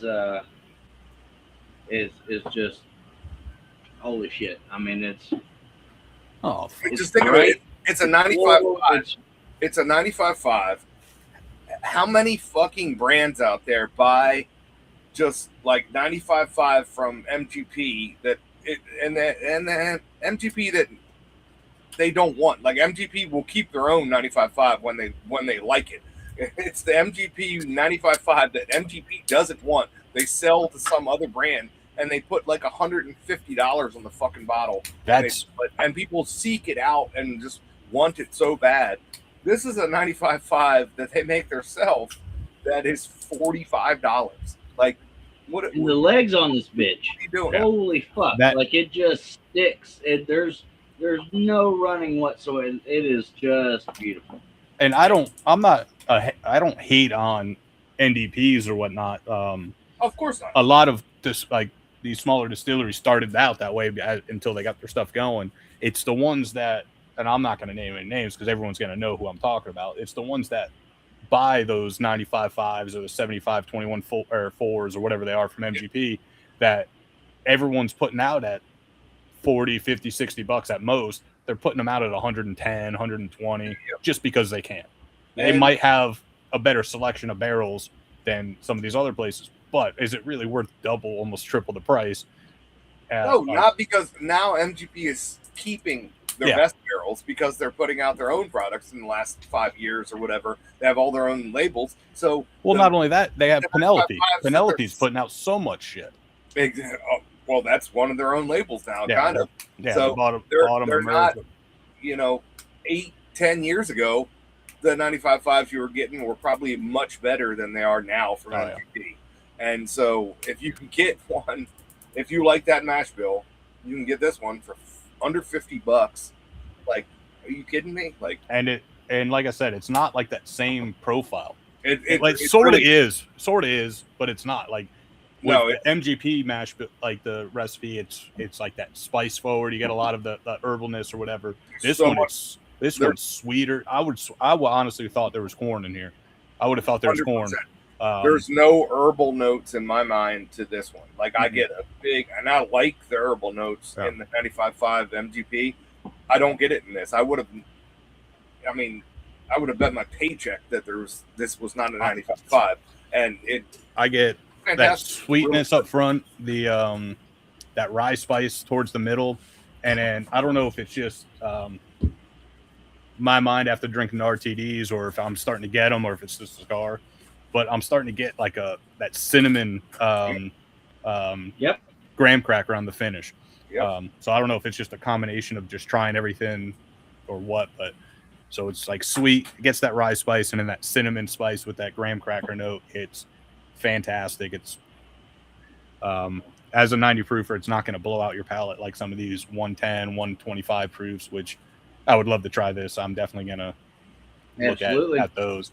But as an easy everyday sipper, especially being 90 degrees at 5:30 at night, I'd rather drink this sitting outside than a 125 because I'm already sweating. I don't need to be sweating more, but it's fantastic. And like we said, the mouthfeel on both of them are crazy. You would think they'd put fucking simple syrup or some shit in there with how it just sticks everywhere. 90 proof, the mouthfeel, like that's the first thing that hit me when I took the first sip of that rye. And like I said, I've had it before. It just never you know, when you go to the liquor store, you buy a bottle, you don't analyze it. Like on this show, I try to like analyze it, try to pick out notes and stuff. When I go to the liquor store, I buy a bottle. I just want to drink and, you know, have a good pour. I don't really think about it, but when I first took a sip tonight, the mouthfeel is, I mean, it's so oily. It's for 90 proof. It makes no sense. It's whatever they're doing it right. We support them. You know, we're happy they were nice enough to come on and join us for a little bit. Send us a little care package of some of these RTDs, and you know, we're supporters. We will obviously purchase their products in the future. In the future being in probably about an hour. And no, love to have them back on. Talk about definitely want to get them back on. Talk about the 115 maple, the 125, maybe the what do they call it? The I just went away from it. The reserve 130 plus or distillers. Where'd it go? Yeah, no, and we need to do a distiller select. We talk about this shit all the time, and we never do it. But we need to make a trip. We need to do a North Mid-Atlantic trip. We can go see these guys. We can see Kings County. We can see Lenny up in Maine. Like he's got a spot up there. Deerhammer. It's not a distillery, but it's got a spot up there. Like we can do a nice little northeastern trip. I think is warranted for this show. Yeah. So, also, before I forget, this is completely off topic with this. Next week, we have Haze Gray coming on. We're smoking their new Boostless cigar. Adam, make sure you find that the old line 130 whatever proof rum, and you bring that out. Yeah, it's all in a box. It's all in the same. Make sure you sent that with the cigar, right? Yeah, I believe so. Yeah, it's in that same box. I saw it earlier. Last week when it wasn't meant for that episode, me and Paul last week we did the rum episode, and I was smoking the Busla, and it turned that rum into cream soda, like a root beer cream soda sort of deal. So if you want that profile, definitely try that rum with that cigar. Yeah, well, I'm about to get into those rums here in a minute. Like I said, I ain't been able to drink in a fucking week. Well, if you get into them real quick, you could tell us your little thoughts on them before we jump off. Oh, no, we can do that. We can do that. Because there was a clear winner with me and Paul, and I'd imagine it's a clear winner for you. Okay, so knowing me, you know I like my funk. As far as rum goes, we've got here's the Belize. We started out with Belize. That's the Florida Rum Society single barrel, 122 proof, I believe it is. Okay. And tell me the order that you got started in. I'll do it that way. We did the Belize first, then the South African, then the Australian, and then the old line. Fair enough. Here we go. Rapid fire, Adam. Let's go. Yeah, I can't do rapid fire because the shits aren't open yet, so I can only do as fast as I can go. Which I think we have to make that our end. I'm just eager to see your opinion of them. While Adam's doing that, I think we got to do that for our end of the year episode every year now. Just do like the rapid fire, like we did last season. That was fun. Yep, I agree. 100% agree. I'm with it. I'm sorry that I haven't been here. No, the rums were fun. Do what? I said the rums were fun. I enjoyed last week. I'm sure. We did find out that cigars, at least with these rums, didn't really go too well. I hated it. I was not a big fan with the cigar and the rum for most of them. Yeah, two of them did not go well. One or two. I think I was smoking a Plasmatic by Dissident. I don't know. I know it was a lighter. It was a lighter cigar. I know you were smoking. I was. Smoking no, you're right. I got a Connecticut. I'm trying to think what I've smoked, but yeah, no, you're right. I did get something lighter because I thought it would go better with the cigar, and it did not. So I was not a fan of cigars. Yeah, two. I think it went well with the Belize. Mm-hmm. Didn't go well with the Australian and South African, and then the old line was okay. Like, it wasn't the greatest, but it was okay. This West Tampa that I'm smoking right now is fantastic, though, by the way. Yeah, I almost pulled out the red, but then I saw the ironclad Sulu from our buddy Randy with the I'm gonna former go get a podcast. cigar real quick because I didn't think I was gonna have enough time to finish the cigar, but my family still isn't home, so I'm gonna get one real quick. Yeah, that'll be good because we'll see what you think about the rums with the cigar, because I was surprisingly not Yeah, a fan of. like I said, it went all right with the Belize, and the old line, it went all right with. I definitely liked it more with the Belize than the old line, Damn but the other two, The other, I remember not liking them at all. Like, Yeah. it took away all Yeah, the you didn't like them. vibrant notes of the rum, going from the cigar to the rum.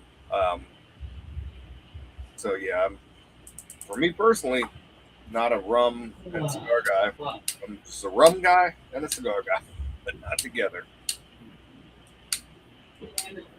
So, but yeah, no. I just. All right, boys. I thought I had another Aganorsa leaf left, and I don't. So I'm gonna have to buy another box. That one I've held on that one for a couple years. This one is a Avo Uvezian Synchro Nicaragua. It's a big sumbitch. I will not finish it today, but that's okay. It's that's looking like a 60 what was that, ring like gauge. 7 by 60? No, it's a 6. It's a Yeah, 6 still, by still a 6 by Gordo. 60. It's still big. Yep, it is. It's a big motherfucker. That's what she said. Not to me, but she said it. Regardless, this is an awesome cigar. This is one that I got from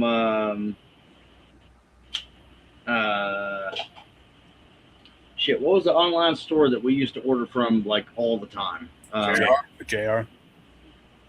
JR. I got this from JR Cigars, Cigar of the Month Club, and it's been in there forever.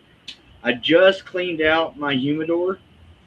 I had a bunch of unwrapped cigars that were molded like a motherfucker, and I threw every unwrapped cigar that I had away, and kept all the ones that were still in the plastic, and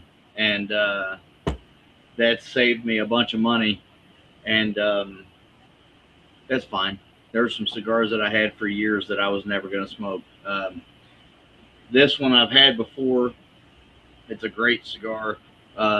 It's a medium to dark. It just has the woody, oaky, sweet qualities that you would expect from a cigar. It's just cigar. It's just the best way that I know to describe this motherfucker. It's awesome. The scents that are coming off of it are amazing. However, to see what I'm you getting think with those rums, because that's what I'm saying. I'm getting into these rums. So here we go with the Belize. Okay. Last week I had a Connecticut very light flavor cigar, and I hated with the rums. So on the nose, this is angel food cake. That's what I get on the nose. It's just very fruity. You would expect that from an aged rum. It is very sweet on the nose. It's just, yeah. This Belize, I'm going into this having drank Belize rum in the past. Who made this, Jerry? Who's the producer or the distiller? It's Holmes Key. Okay. I don't know the distiller, but it's a Florida Rum Society pick. All of them are Holmes Key except for the old line. Okay, I thought it was Holmes Key. I have a bottle of the Belize upstairs. not this pick, but I have a bottle, or was it, what was that other bottle that sat at your local store there forever? And they kept marking it down. That was a Barbados. Barbados. It was Barbados, yeah. So first of all, I'm a huge fan of Holmes Key.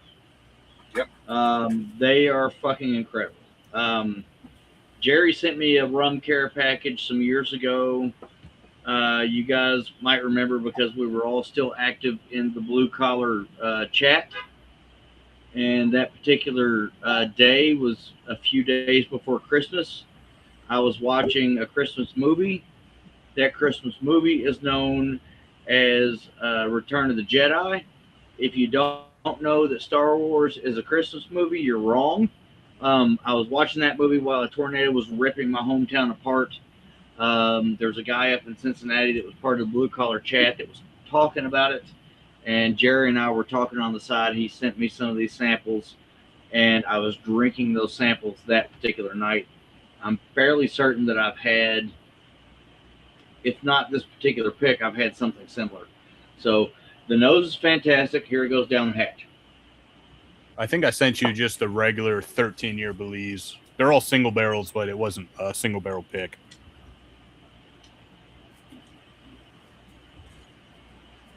Oh, wow. That is straight vanilla. That is with a little bit of lemon on the backside. Holy crap. Yeah, we said angel food cake. We said it was like a bourbon drinker's rum.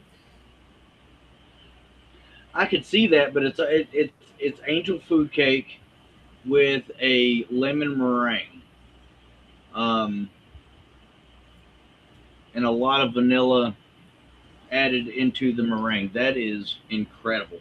That is so good. What's the proof on that bad boy? 122, I believe. I believe it. They're all pretty high proof. Yeah, so next is a South African rum. Yep. Let's see how this bad boy goes, right? And I Is think that the right order? Yeah. I think I got a picture of it. I don't remember the proof on that one, but let's see if I got a picture. They were all 115 plus.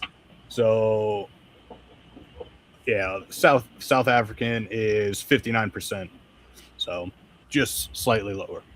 Okay, that's a different situation altogether. That smells like the inside of an African shoe. And I say that funky. meaning that there's not a lot of socks happening in Africa. So that's what that. Oh, it is definitely Lord is definitely a funky one. That is funky as fuck. That is different. There's some citrus in there. There's a little bit of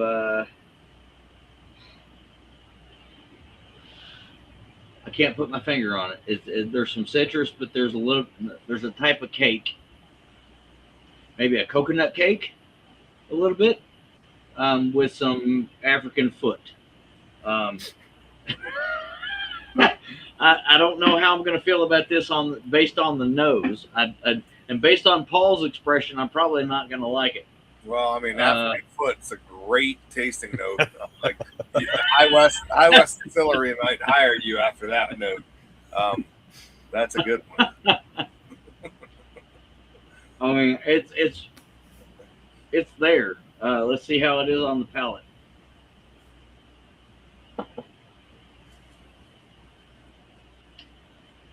Okay. Yeah, palate does not match the nose. Much better on the palate. Much better on the palate. I think we said the same thing. Yeah, that is that's enjoyable. That is very citrus forward on the palate. There's some sugary notes there to be expected with the rum. That's all I've got to say about that. That's very good. It's very good. It's definitely a little bit funkier. Australian rum. Definitely a little bit funkier. Which if you go into it knowing it's funky, like if you save a little bit and go back to it like tomorrow or later tonight, knowing that it's funky, you start getting some of these other notes going into it after the Belize or any other non-funky rum. it's definitely a gut punch. It definitely hits you differently. Okay.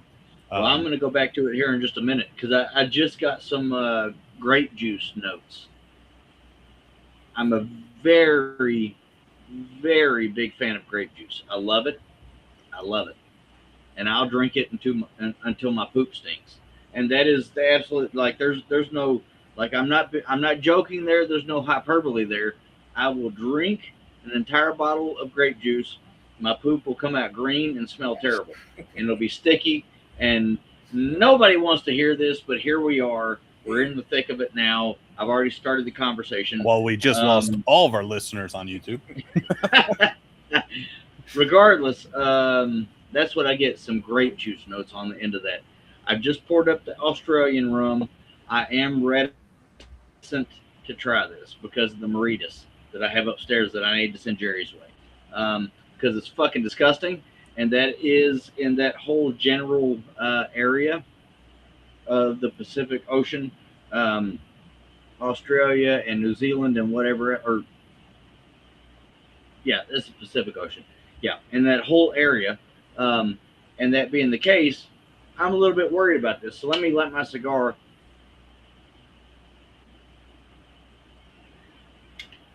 Okay, so here we go. On the nose, it's very mild. Holy shit, it's very, very mild. Like, that's almost a beer level mild. And Jerry and Paul, you know, they were very much into the craft beer scene for a while, and they don't. I don't really talk about this, not for any specific reason, but I'm a very, very big fan of beer, especially full flavored, just punch you in the mouth beers. The Sam Adams Boston Lager, Sam Adams Winter Lager, the Guinness, what is it, the extra dark, extra aged, extra whatever the fuck. I love a good, full flavored, you know, feels like a bully shoved it down your mouth. I love a good beer. This has a very beer heavy note on the nose. Fucking flies. My garage door's open and I've got this window open over here and fucking flies just driving me nuts. That's a very pleasant, very I love that nose. I love it. That's really good. And it smells very much like whiskey. In fact, let's see how the palate agrees.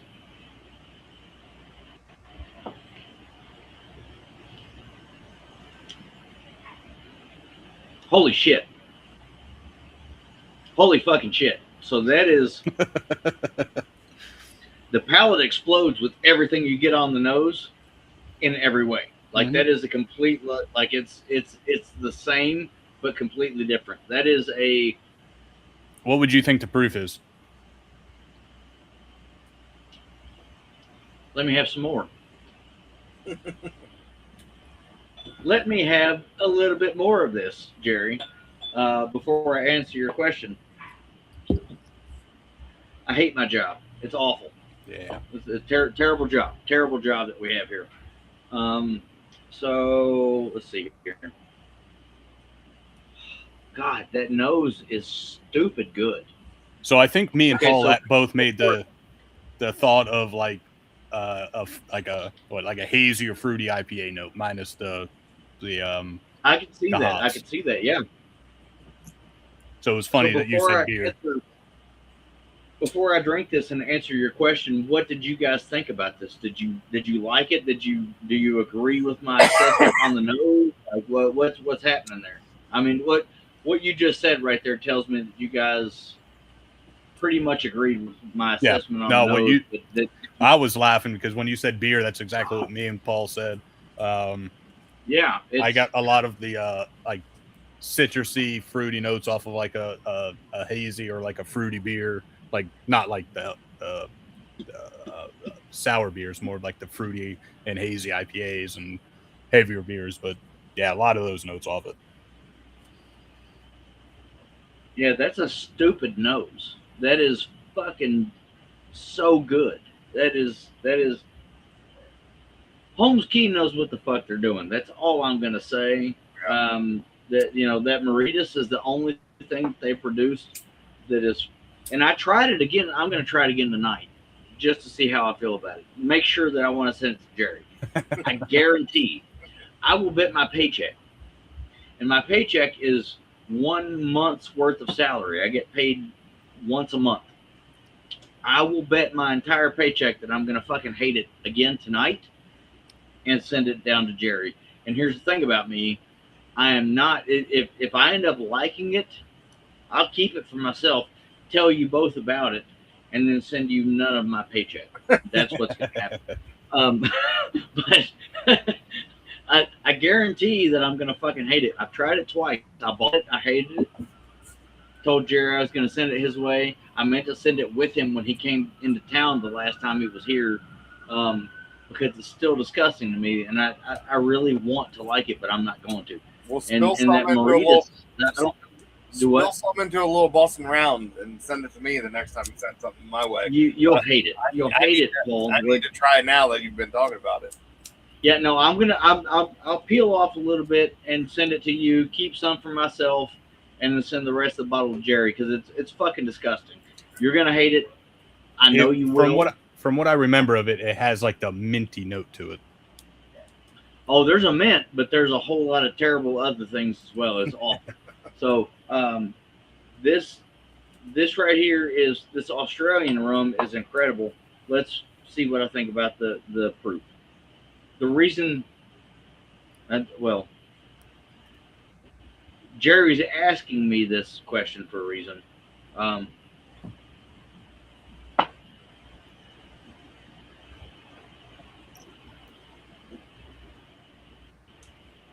I'm going to say 125. 135. Well, I'm not too far off. It definitely drinks hot, but definitely not like hot like 130. No, I mean, it's hot immediately, but it's not like hot. Yeah, it's not like it's Right, not so- almost hazmat hot. Like most hazmat Almost. hits you. It's not technically hazmat, but it's 5 Real points close. away. But Real close. Let me get this cap real quick. I'll be right back. Okay, I'm back. Now I've got the old iron poured up here. Baltimore's finest. So, without telling me everything that you guys said or had to say, which of these four was your favorite?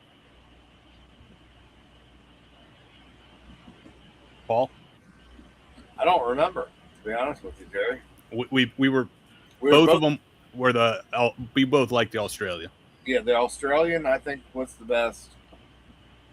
I feel like the old line was my second. Yeah, Australia was leaps above everything else. Then there was Old Line, and then Belize and South Africa were like tied.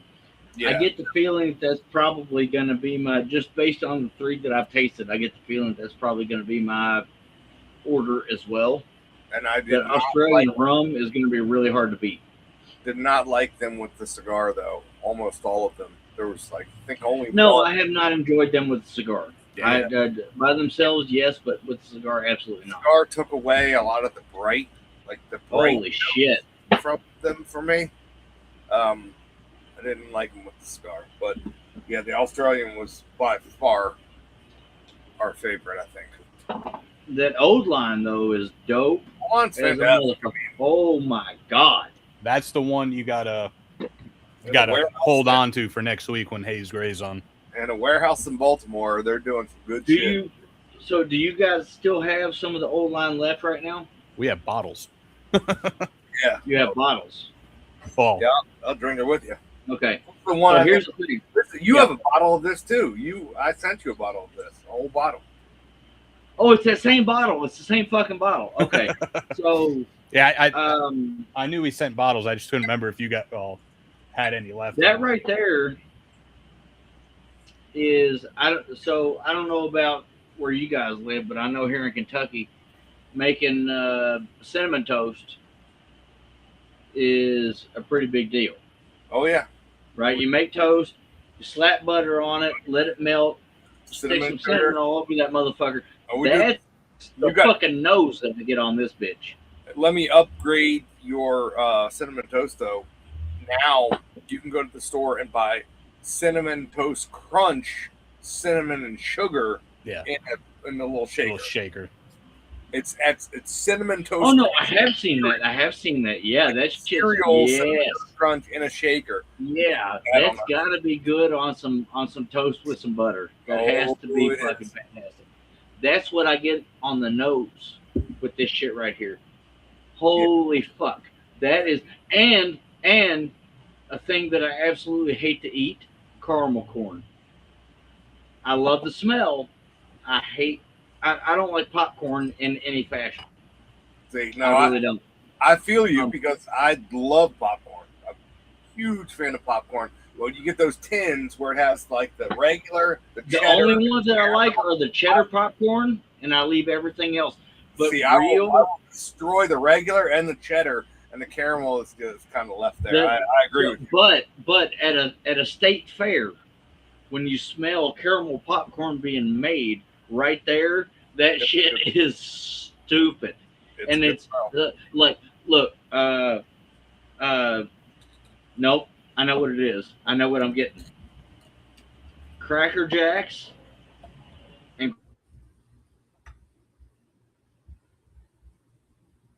graham cracker. Holy fucking shit. That is stupid good. That is a state fair in a glass. You can get Cracker Jacks in a box at the state fair, and you can get s'mores and other things that involve graham cracker at a state fair as well. That's what this is. That is fantastic on the nose. Let's see how it goes on the palate, shall we?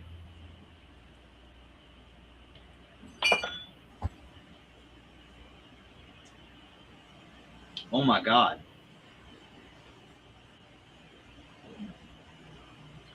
Clearly, I have not drank enough of the bottle that you sent me, Paul, because that gives Australia a run for its money. And that's just a skosh under 130. It's like 129 and some change. Jesus, that is a different level of. I'm gonna have some more. That's a different level of good right there. I had 2 of the Australia. I need to have 2 of the old line. I might be a bigger fan of the old line. I think it was close for me, but I think the Australia was the hands down winner. If I remember, my memory is of a 90-year-old. Like my muscles and my body feels, even though I'm only 40, whatever I am, 47, 46. My muscles and my memory are of a 90-year-old, so I don't remember exactly our exact order from last week, Jerry, but I think I had the Australia clear-cut winner and the Old Line close second, and the other 2 were great, but like there was nothing that I didn't like. It was just those 2 I think were the best ones for me, and I think you agree. Yeah. Yeah, that's incredible. All right, well, I know Jerry needs to split, so we'll go ahead and end it there. Thank you for joining us for another episode of Bourbon Beards and Belvederes. As always, we want to encourage you to support your local veterans, active duty military members, first responders, nurses, doctors, all those folks. You know, they're out there giving everything that they have for us. The least we can do is support them in any way possible. And of course, we want to ask that you look out for children in your community. I've come to find out that even my daughter is susceptible to some nasty shit. Um, and nasty motherfuckers have much easier and more accessible ways to really be in contact. And it's weird. So, my personal opinion, I'm not going to speak for Jerry and Paul, but my personal opinion is kill your local pedophile and look out for the kids that are out there. It takes a village. Let's be the village. Let's look out for these kids, raise these kids how they should be raised, and look out for these pieces of shit that would prey upon these children.